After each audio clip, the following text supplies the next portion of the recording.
Residual cara PDSM tentang Al-Quran.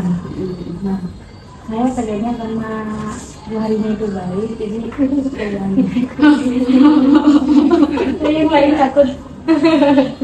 Karena Al-Quran siapa itu sini? Pak Pak Abdurrahman. Bentar saya matikan dulu ya. Menurut Ibu, pendapat Ibu bagaimana sih pengajaran Al-Quran yang dapat dikembangkan untuk mendukung pelestarian serta membangun kebudayaan Islam di Indonesia secara efektif? Harus diketahui ya bahwa Al-Quran itu kan suatu ajaran kan begitu. Maksudnya kan adalah pedoman suatu ajaran. Ya dimana secara umum itu kan memang harus diikuti tata caranya itu apa istilahnya itu oleh umat Islam. Al-Quran itu kan umum ya, dimana kan untuk membantu daripada pengertian, untuk membantu daripada seseorang itu bisa mengerti Al-Quran yang umum itu dengan bahasa sastra yang paling bagus ya, yang sangat bagus, bahkan bukan bahasa sastra Arab biasa seperti itu, adanya suatu ilmu untuk tafsir Quran. Nah, namun ada beberapa tafsir Quran itu yang juga membutuhkan adanya itu penjelasan secara zaman, yaitu akhirnya turunlah namanya hadis kan begitu. Nah hadis sampai turun ke sanad kan begitu ya, sampai ke ya sanad yang khobar sampai kemudian ke ketetapan yang sekarang kan seperti itu ya. Jadi daripada bagaimana cara Pengajaran Quran yang dapat dikembangkan untuk mendukung pelestarian serta membangun kebudayaan Islam di Indonesia secara efektif. Jadi Islam itu kan suatu agama yang hitungannya jangan harus tahu bahwa itu adalah agama yang mengikuti zaman sebenarnya seperti itu. Nah, kalau posisinya itu memang Islam itu secara sejarah datang itu karena mengikuti adanya perjalanan budaya yang seperti Wali Songo itu kan mengikuti perjalanan budaya ya. Salah satunya yang paling terlihat itu adalah Sunan Kalijaga ya, yang mengikuti zaman. Nah itu sebenarnya Islam itu tidak sekaku itu untuk sampai masuk ke dalam budaya-budaya yang sekarang seperti itu. Maka bisa saja kalau secara SD ya, suatu pembelajaran Islam itu bisa diikuti juga dengan suatu budaya-budaya yang ada. Contoh mungkin kalau hitungannya itu budaya kita itu yang paling umum dulu ya, waktu 17 Agustus yang mungkin bisa dimulai juga dengan syukuran dengan mereka mengaji bersama, atau mungkin hafalan bukan hafalan ya, syukuran dengan itu ya, dengan tumpeng dan lain sebagainya. Itu kan membuat Islam itu tidak terlihat kaku ya, tidak terlihat kaku. Yang pertama, yang kedua bisa saja suatu kegiatan itu kegiatan budaya yang benar-benar budaya banget itu adalah seperti mungkin apa sih istilahnya itu yang biasa kayak di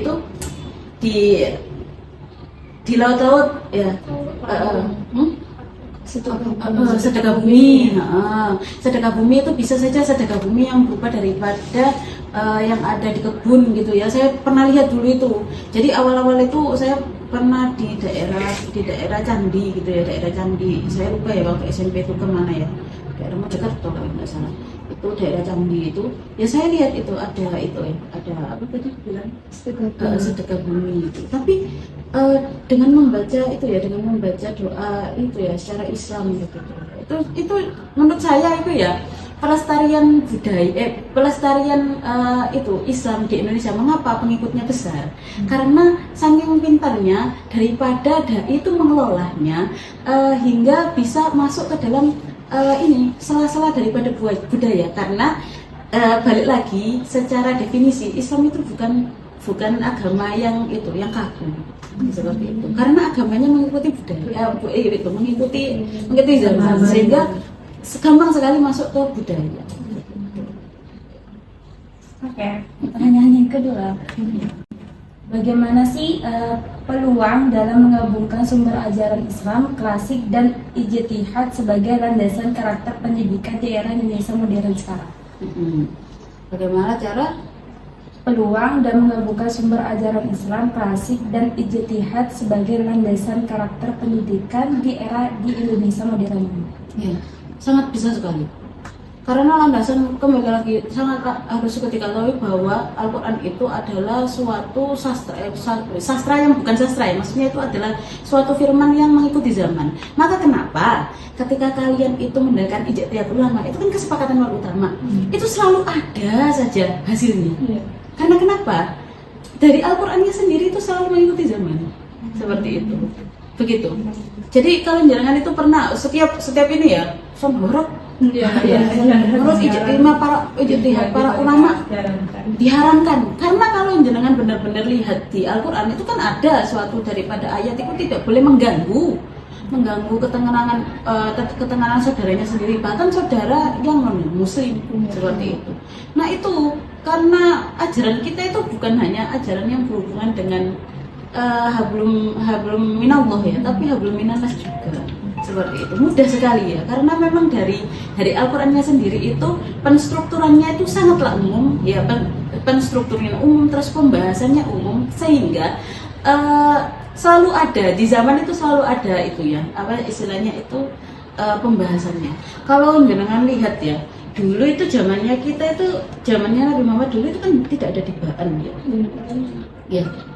Tapi kok sekarang ada? Itu kan karena memang ada ijtihad ulama yang bilang bahwa itu adalah salah satu bid'ah hasanah.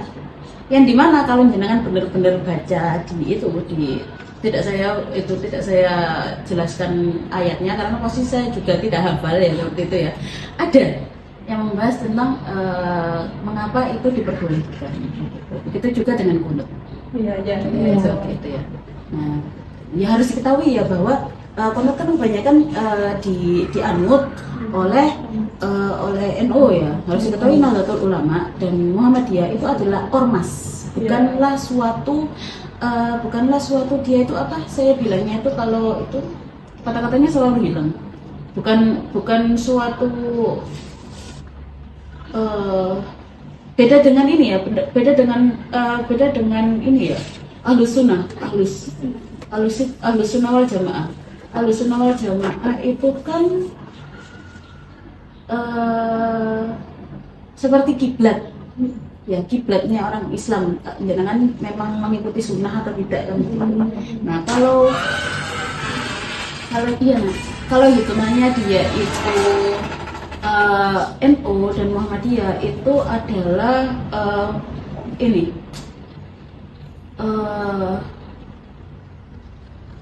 ormas, organisasi masyarakat ya. Jadi untuk kunut itu sebenarnya adalah sunnah seperti itu kan ya. Maka hitungannya cuma yang memakai kebanyakan orang NU ya, seperti itu ya. Sama kalau dilihat di tafsirnya Al-Quran ada dan boleh. Makanya kan ada ijtihad ulama kan, ada ijtihad ulama kan bilang ijtihad dan ijtihad. Maksudnya bilang begini bahwa itu boleh, karena kalau jenengan lihat tafsirnya memang diperbolehkan seperti itu. Jadi tapi orang ormas Muhammadiyah sendiri tidak bilang itu haram seperti itu, karena memang mereka juga tahu, cuma mereka tidak mengambil sunnah yang itu. Begitu. Kan banyak jalan menuju surga ya, cuma tidak mengambil itu kan begitu. Ya sama. Terus sudah itu aja. Ya. Terus pokoknya inti dari yang pertama itu adalah membiasakan. Bagaimana cara teknik kalian itu mampu membiasakan Islam itu masuk ke budaya-budaya. Ya, karena harus diketahui bahwa Islam itu tidak maksudnya itu tidak sekaku itu. Ketat namun tidak kaku. Tahu nggak sih ada orang tahu nggak analogi orang yang ketat namun tidak kaku? Orang yang dia maklum tapi tegas seperti itu. Nah, gitu ya. Terima kasih. Iya, ngerti kan intinya? Iya, ngerti. Sebenarnya kalian nggak paham ya. Jadi itu ada yang dari